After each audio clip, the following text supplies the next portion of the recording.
My God, I hate drugs. Before I start, sir, I would just like to clarify with the officer. Kanina nag-report si Joseph Arguelles. If I understand it correctly from your presentation, sir, nakasunod lang po ang mga highway patrol tsaka yung RID, RSOU doon sa sasakyan.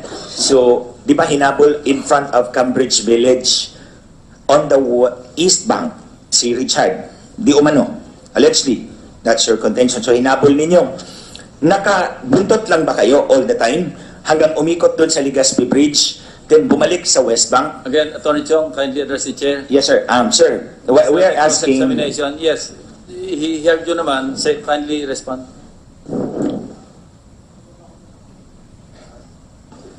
Mr. Chairman, sir, as far as the earlier presentation is concerned, there on the RID, RSOU, and the Highway Patrol group is behind the Grab sedan.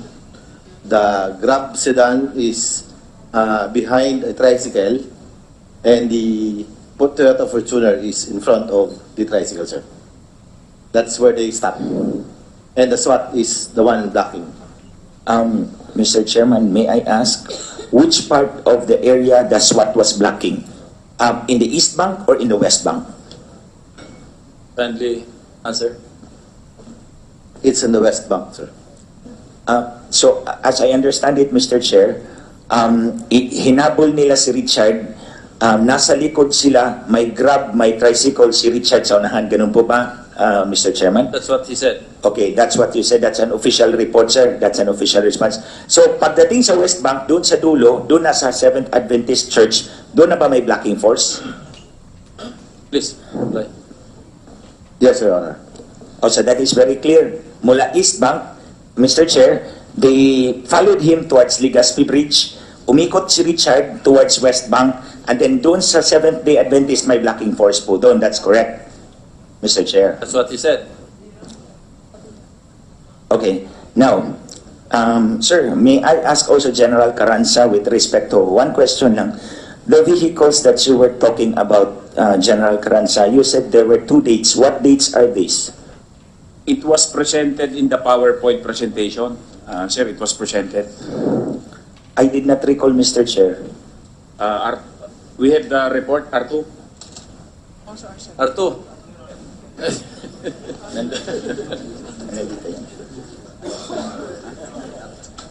The report on IR, sir, that was stated. R2, please cite the... Mr. Chair, R2 is the report. Okay. Sir, there is a report, sir, dated November 24 and December 4, sir. November 24 and December 4, sir. And it was submitted to the Director for Intelligence, sir. Of Krame, NSQ. Opo, sir. Okay, Krame, sir. Mr. Chair, so that's November 24 and December 4. Opo, that's correct. Okay. Sir, can I make a presentation, sir, to rebut everything? Sir, I will start with kanina po, sinabi po... How many minutes? I'll just go through it, sir, as fast as I can. Okay. Kanina po, sinabi po ni... Hindi pa kami kumain eh. Sige. Sabi po ni General Carranza that the wallet of Richard Santillan, ang wallet po ni Richard Santillan may marami pong IDs at mga fake po doon, sir. Is that correct, General? Sir, Mr. Chairman? Only one fake. That's you make it clear na only one fake. Sir, I present to you in evidence the wallet of Richard Santillan, wala pong fake dyan, sir. If you are referring to this, sinasabi niyang fake, sir, we would submit this ID for verification kung ito po ba'y peke o hindi. So, ipapa-verify po natin to, sir, sa whoever is the authority who will verify if this is fake or not. I just received an information from the Director of FEO, Firearms and Explosives Office. Based on their system, Mr. Richard Santillan submitted a firearms registration application but did not complete the same. So, ang status is resubmit. Unfortunately, he did not resubmit. So, walang validation, walang complete documents na nag-take place, so wala raw talagang license. Yes, sir. Sa Santillan. Yes, sir. Status. This is actually an expired card. Expired, sir. There's a difference Anyway, between expired and a fake. This is a comment coming from the director of FEO himself. Na ang sinasabi niya, wala talagang license si Santillan. Yes, sir. Ang pinagtatalunan kasi namin dito, sir, itong card na ito, sir, na No, that's what- this is expired. That's the reason why I read Yes, sir. the report of the Director of Firearms and Explosives Office. So this is official. Yes, sir. Opo, we are not Bottom line contesting that. is walang license. Yes, sir. Period. But inside his bag are the documents for application, sir. Nandun po sa bag niya. Yun, nag-apply nga, kaya lang hindi kompleto. Hindi pa nga nakompleto, And he sir. was informed to resubmit and complete the documentation, Yes, sir. which he did not do. Yes, Mr. Chairman. So ang status is walang license. Yes, sir. Yun. Okay, sir. So, malinaw yun, hindi maraming peke ang ID dyan, ha? Isa lang, sabi mo. Sir, these are the cards of Richard Santillan which showed uniformly the address of Richard, which is actually malapit lang po yan sa Cainta Municipal Police Station, sir. Malapit lang yan, it's about 30 minutes away. Pero po, yun na nga po, hindi po in-inform ang family. Actually, there was no effort on the police. Wala po talagang ka-effort ang police na i-inform. Strangers na po ang nag-inform sa kanila sa Facebook. So, nag-conduct po sila ng autopsy without the family being informed. Wala pong presence ng family. Basta sila lang, gawa sila ng autopsy. So, ang tanong talaga dyan, sir, is, you are only 30 minutes away. Hindi naman po questionable ang address kasi uniforme po ang address at malapit lang po. Bakit there was no conscious effort on the part of the police to inform the victim's family? Imagine, sa Facebook na lang nila nalaman. Paano na lang kaya kung ganito ang sistema ng ating kapulisan? I think this is one of the things na dapat nating baguhin, sir. Next slide, please. Ito po, sir, ang drug matrix, alleged drug matrix na pinakita po ni General Carranza nung nag-press conference po siya, sir, December 19, 2018. Kasi sinasabi po niya, hindi daw kilala nila si Richard Santillan, hindi rin nila ako kilala, at yung issue ko sa Smartmatic. So, this presentation to the media, pinalabas po niya noong one day after lumabas po yung preliminary report ng Public Attorney's Office na may torture nga. Tingnan po ninyo, sir, ang drug matrix picture po ni General Carranza. Hango lang po yan sa profile picture ni Richard Santillan sa Facebook page po niya. Makikita naman po ninyo, ayan po, oh. Profile picture po ni Richard Santillan, kinuha lang po nila sa Facebook page. Next slide, please. Yan. Profile picture yan ni Richard Santillan na nilagay po nila doon sa drug matrix. Now, take note also, please go back to the drug, sige, later na, move forward. Sir, sabi po nila, ito po, statement po yan ni General Carranza sa Manila Bulletin at sinabi niya, for the record, we do not know, hindi namin kilala si Santillan, si Glenn Chong at ang kanyang Smartmatic issue. Malinaw po yan, sir. Next slide, please. Kung kumuha lang po sila ng picture ni Richard Santillan sa Facebook page niya, sir, nakalatag po dyan sa Facebook wall ni Richard kung sino po ako. Ayan ang video ng Smartmatic Dayaan, 2.2 million views. One day before he died, he was killed, he was murdered. One day before pinatay si Richard Santillan, yan ang nakapost sa kanya, December 8. 2.2 million views ang issue dyan, dayaan sa halalan ng Smartmatic. Next slide, ganun pa rin. So actually, sir, kinuha ko lahat ng mga post, yan, galing, magkasama kami yan sa Camarines Sur. Yan, picture ni Richard, nasa likod ako niyan, sir. Magkasama kami yan. Next slide. Yan, iba-ibang araw, yan, pagdating namin sa Naga City. Lahat ng post at shares ni Richard Santillan ay tungkol sa akin. Siya, ako at Smartmatic issue. Na kung kumuha lang po ang kapulisan ng profile picture ni Richard Santillan sa kanyang Facebook page, hindi nyo ba nakita yan? Hindi nyo ba nabasa yan? Don't tell me.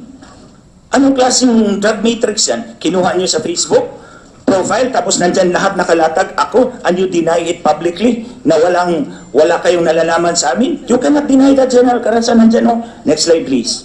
Ayan, lahat. Trinis ko po yun. Kaya po I asked the question kung kailan itong dates ng vehicle, sir, na sinasabi nila.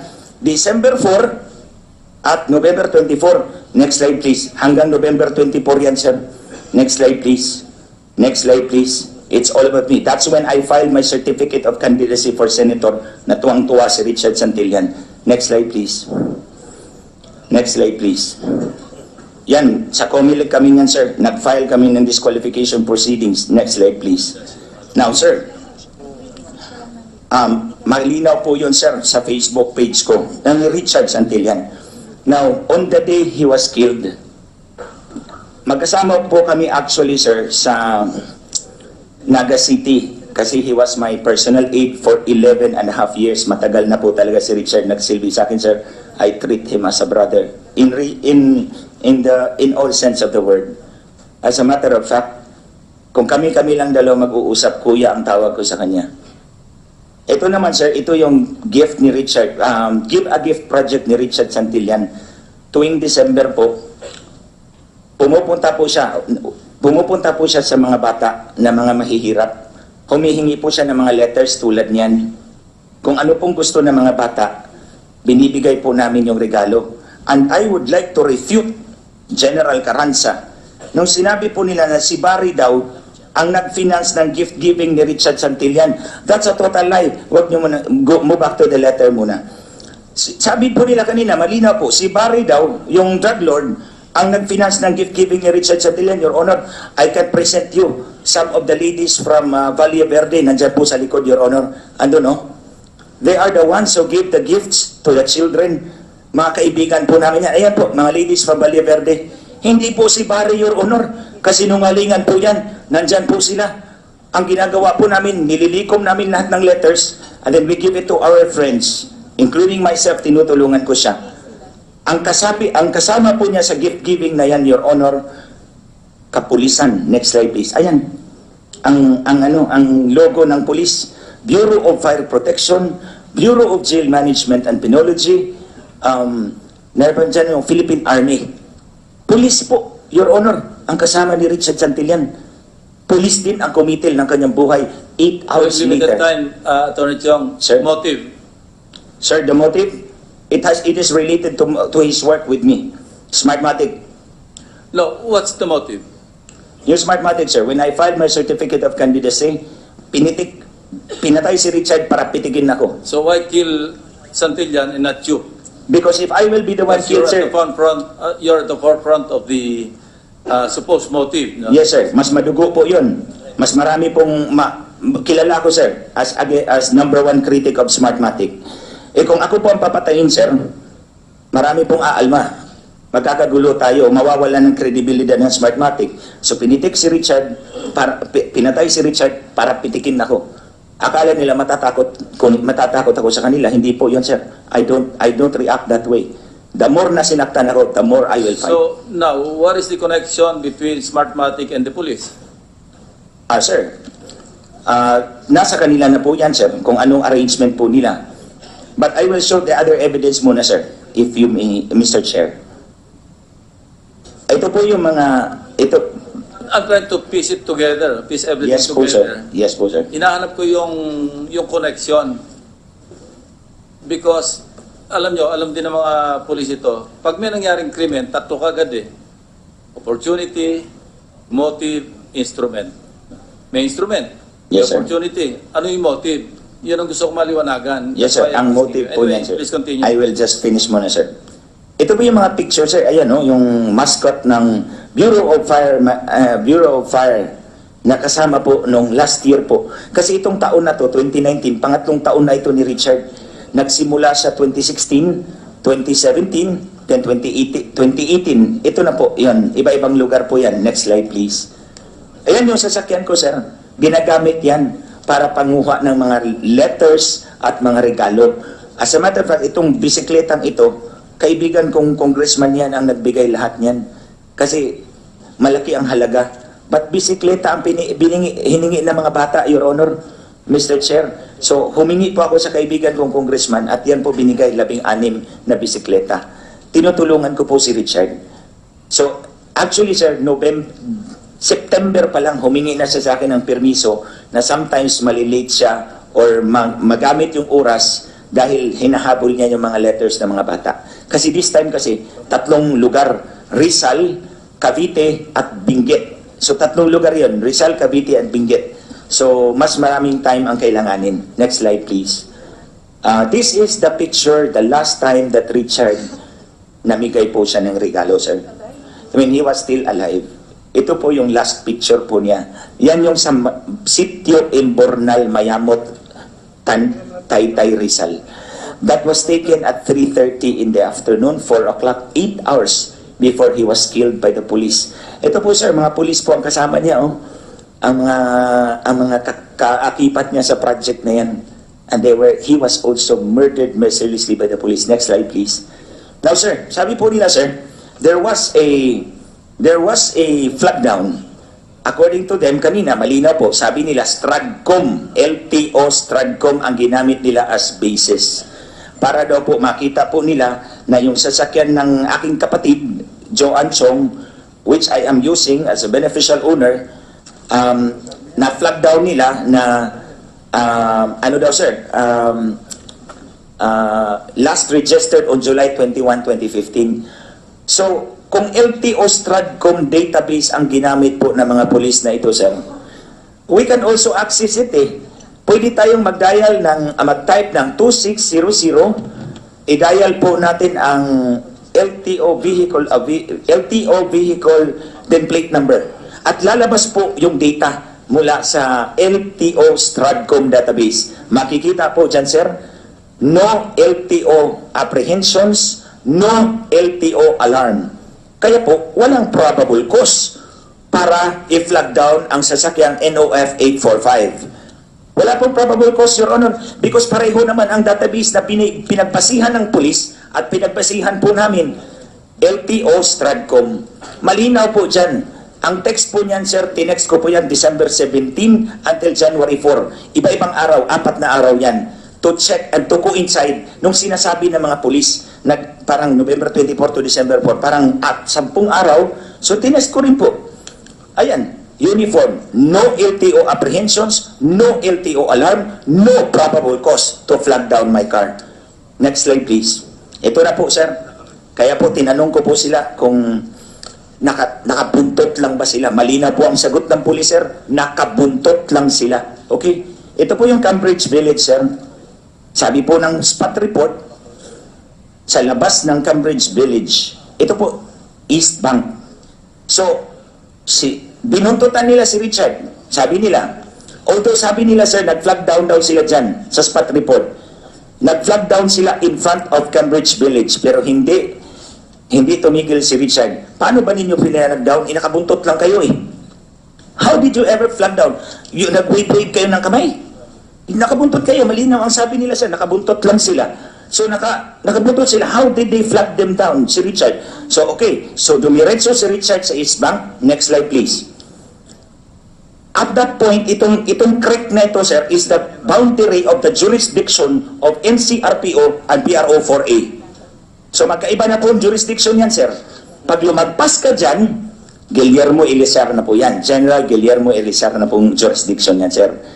Below that, si General Carranza po ang may jurisdiction. Yung pula, kay General Carranza. Yung blue, kay General Guillermo Elizar. Yan pong boundary. So lumagpas si Richard sa boundary. Pasok na po siya sa NCRPO. Pero, according to the police, umikot si Richard sa Javier Bridge. Ito yung Legazpi Javier Bridge. Pagkaliwa. At kumaliwa uli siya, papuntang West Bank. Pero nakabuntot lang sila. Nakabuntot lang po sila. Walang blocking force sa mga kalsadang iyan. They never mentioned a blocking force. Wala din pong blocking force sa spot report. So si Richard was free to go up or to the left. O kung diretso si Richard or to the left.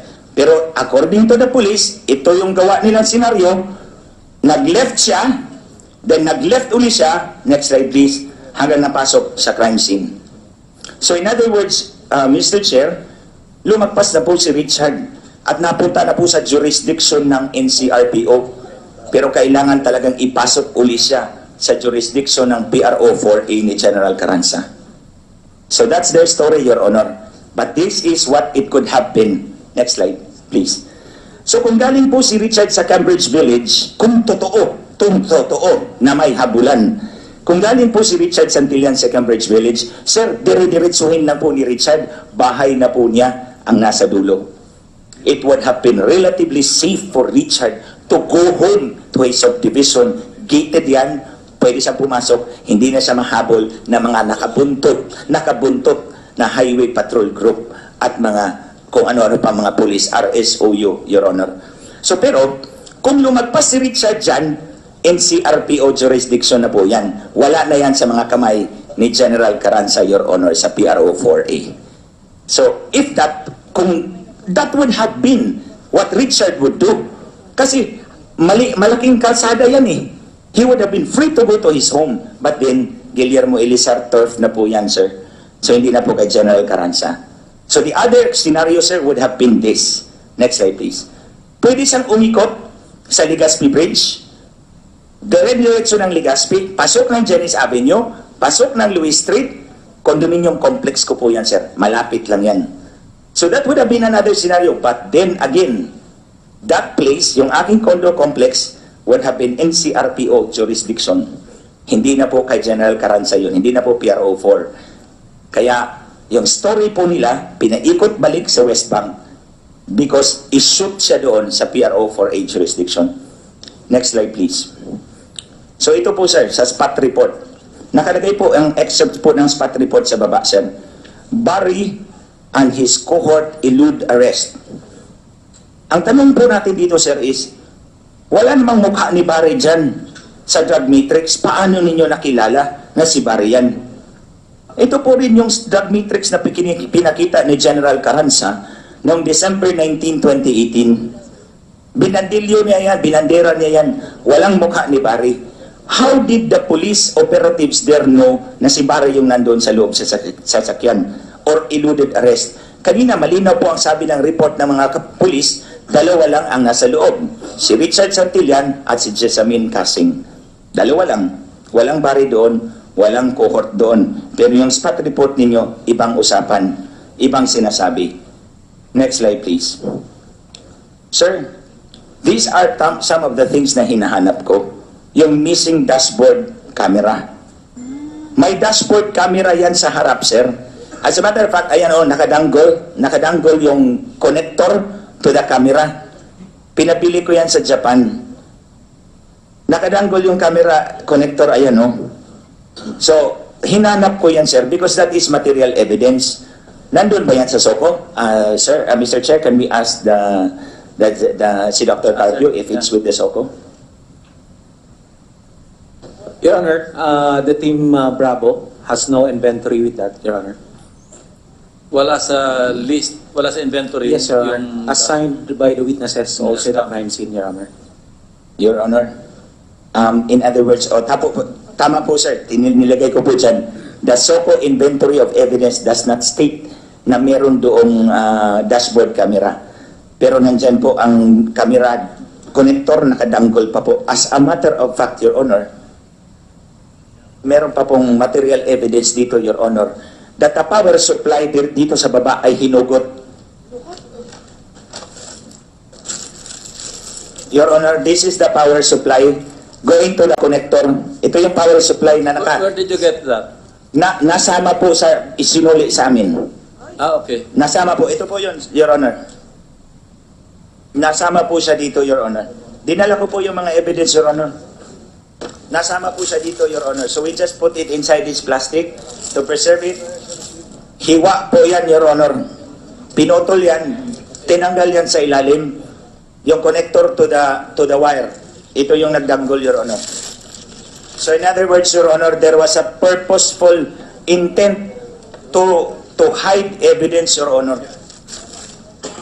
Next slide, please. Ito naman po ang cellular phone ni Richard. What appears to be the cellular phone of Richard Santillan. Ayan, sir. Hinahanap ko rin po yan, sir. Again, the SOCO inventory of evidence, does not state na merong cellular phone. Yan po. I don't know if that is really Richard's cell phone. I'm not sure. Kasi hindi ko pa naman nakita masyado, but that is the place na lalagyan palagi ni Richard na kanyang cellphone. Kasi madaling maubos yung battery niya, palaging nakasaksak yun dyan. So palaging nakasaksak yung telepono niya dyan. So that is the normal place where Richard would always place his cellular phone. I know him because tao ko siya for 11 and a half years. Kilalang kilala ko ang tao. So wala po yan sa SOCO Inventory of Evidence, Your Honor. Pero alam ko, hawak ng kapulisan. Hawak ng kapulisan yan, Your Honor. Next slide, please. Next slide, please. Ito po yung sa revolver, Your Honor. Evidence A1. Evidence A1 ba? Ito po yung revolver, Your Honor, na according to, nandyan po ang references, Your Honor, anong chemistry report yan. I can't see it anymore. Yung chemistry report po, sir, nandyan po, positive for gunpowder nitrates. Pero ang kamay ni Jessamine Casing, both hands were also negative of gunpowder nitrates.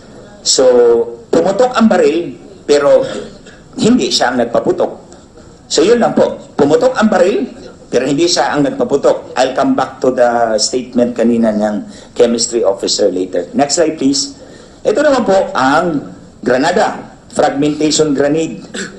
May fragmentation grenade daw doon sa may likod ni Jessamine Casing.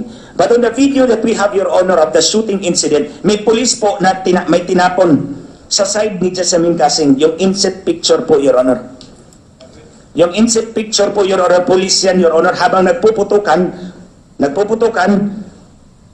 bukas yung left side, passenger side, may hinagis siya. What appears to be hinagis niya, dyan sa side na yan. Then umikot yan siya. Then nagputok-putokan na naman or kuli. So, that is planted evidence, Your Honor. At nandito po ang video, Your Honor. Next slide, please. Ito naman po ang wallet ni Richard Santillan. Or what appears to be the wallet. Yeah, ito po yun, Your Honor. I know for a fact, kilalang-kilala ko siya because that's 11 and a half years. Ang wallet ni Richard, pagdating sa loob ng sasakyan, ilalagay niyan sa armrest compartment sa loob at itsara. Hindi niya bit-bit yan pag nasa loob na po siya ng sasakyan. Hindi bit-bit ni Richard ang kanyang wallet kung nasa loob na siya ng sasakyan. Because the moment he sits on the driver's side, kukunin niya to, ilalagay sa armrest compartment at sarahan. That's what he always do and never fail. Why is it that it's already there in the crime scene, malapit sa kanya? The only conclusion I can make, Your Honor, Mr. Chair, is that Richard Santillan never reached inside the car. Hindi umabot si Richard Santillan sa loob ng sasakyan because nandun pa sa kanyang bulsa ang wallet. As a matter of fact, may dugo pa po ito, Your Honor. Ito po. So, may dugo pa po ito. Ito. So, ibig sabihin, hindi nakapasok si Richard Santillan sa aking sasakyan. Kaya itong wallet na to, nandyan sa kanyang giliran. What will support that theory, Your Honor? We have the affidavit of 2 witnesses. I will not name them for security reasons. Ang sabi ng mga witnesses na to, doon sa bahay ng kanyang coordinator sa gift giving, paakyat na si Richard doon sa sasakyan kasi this is riverbank, sir, Your Honor. Yung bahay is mababa, nasa riverbank, and then yung sasakyan nasa taas po. So habang paakyat si Richard, kasama po si Jessamine Casing, yung babaeng namatay. Ang sabi po ni Jessamine to 2 different witnesses, ihahatid ko lang tong bisita namin. Ihahatid ko tong bisita namin. Doon naman sa dulo, ang sabi niya, hatid ko ito, pabalik ako dyan. Kasi dispided the party po ni Jessamine Casing nung gabing iyon. Dispided the party. We have the ticket, Your Honor. The ticket of Jessamine Casing is December 10, 11:30 po ng gabi ang larga, ang alis ng barkong to go. So nasa amin po ang ticket, December 10, 11:30 ang pag-alis ng barko. So that day, December 9, going to December 10, nag-dispided the party. Sabi ni Jessamine, ihahatid ko lang ito. The fact that Jessamine Casing ended up dead, patay, together with Richard Santillan, it could only mean, sir, na dinukot yan doon pagdating sa sasakyan. First, Because the wallet was not in the armrest compartment, hindi nakapasok si Richard Santillan. Second, because two witnesses will testify na ihahatid lang ni Jessamine Casing si Richard para makauwi. The fact na nasama si Jessamine Casing dyan, they must have been abducted. And I think there's the black car, Your Honor, the black van, Your Honor. I've shown it already on Facebook. It's here. May black van yan dyan. Sa pagitan ng police, black van, and my car. Now, Your Honor, next slide please. Ito po yung tsinelas. Nasaan po yung tsinelas? Mr. Chair, can we ask them if the tsinelas is still around? Please answer. Who can answer that question? Is that sleeper, Mr. Chair, still around? Your Honor, the team leader of Bravo Soco was able to, hindi niya masyadong tiningnan ang evidentiary value niya that time. Kaya nga sir, kahit yung kaliwa ay iniwan niya talaga. Wala rin talaga sa aming inventory kasi walang butas kung tiningnan. Kung ako rin naman ang nandun, hindi ko naman talaga dadalhin. Halimbawa, kung may pintuan at may tama ng dugo, hindi ko naman talaga kukunin niya, Your Honor. So, yung ganyang tsinelas na may kaliwa, anyway, buti nga at napicturean namin. At talaga wala namang talagang butas yung tsinelas. At as I have said before, kanina, yung trajectory, kung yan ang pag-uusapan, itong sa akin is scientific. Kaysa man i-claim ko na may tsinelas dyan, wala namang butas. Kung i-claim ko rin naman na yung wallet na nandyan, subjective yun, Your Honor. Kailangan natin ng science na evidence na naiwan talaga yung Your Honor, if I may continue. Yeah. They returned the left sleeper, Your Honor. Ayan, oh. Oh, matching right, left. They returned the left, Your Honor, together with the shoes. And it has blood splatter, Your Honor. May blood po ito, Your Honor. And don't tell me that evidence, which is very material, you will miss it. You will miss a material evidence so that you cannot find it now. That's so convenient, Your Honor. Next slide, please. I'm very mindful na dapat maubos. Your Honor, this is the gunshot wound that I saw to the left, the fifth digit and the fourth digit. May probes po yan nung forensic examination po si Dr. Erfe sa katawan po ni Richard Santillan. Butas po yan, Your Honor, through and through. But the tissue around, wala pong gas-gas yung tissue around the fifth digit and the fourth digit. Kaya nga po, material ang tsinelas. Nasaan ang right foot slipper? Attorney Chong, kindly wind up. Yes, sir.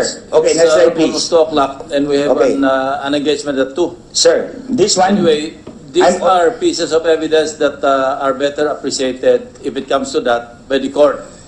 And ang na-resolve natin dito is for the PNP to immediately turn over to the NBI all the documents that they have in their possession. So Yes, sir. Can I just wrap up, sir? yeah, how many minutes more? Because Quickly lang, sir. how quick is quickly? 5. Less than 5. Oh, less than 5. Okay. Yan, sir. That's blood splatter going downwards. Pero bakit po ang blood flow is going against gravity? Ibig sabihin, Richard was already dead when he was positioned in that position. Next slide, please. Ito po yung gun, sir, ni Richard na nilagay sa kamay. Negative ang hands ni Richard. Negative ang lahat ng clothes ni Richard. And then this one, sir, na sling bag. Sa tingin pa ng police, sir, bakit po, previous slide po, previous slide, ito po yung sling bag, next sling bag. Yung kiwi, shoe polish, wala pong leather shoes si Richard. At saka, sa tingin mo ba, it would be important for Richard to clutch the bag at the point of death? Anong laman? Coins, barya, candy, scapular. Next slide, please. Ito po yun, sir, ang bullets. Malinis po yung left, yung passenger side. Ang lahat ng tama nasa driver side. Next slide, please. Paano po ang mga bala po dito sa dulo? Paano nila natamaan si Richard, sir? Richard would have been hidden by the car itself and the gate wall. Ito, na-sandwich kasi yung sasakyan at ang wall bumangga doon o binangga. O si Richard nata other side. All the bullet casings are on this side. Paano nila natamaan yan? Next slide. Konti lang ang nasa harap. Next slide. Yan. Karamihan ng bala dito sa dulo. How would you hit Richard Santillan if he was hidden between the car and the wall? Next slide, please. Okay, sir. Your Honor, I rest my case. Hanggang dyan na lang po. But, Your Honor, I would like to ask this committee to help us secure a forensic reconstruction of the events from the time po na last seen alive si Richard Santillan at 10:30 in the evening until he ended up dead at 1 o'clock on December 10, 2019. With the help of the NBI, yes, that can be done.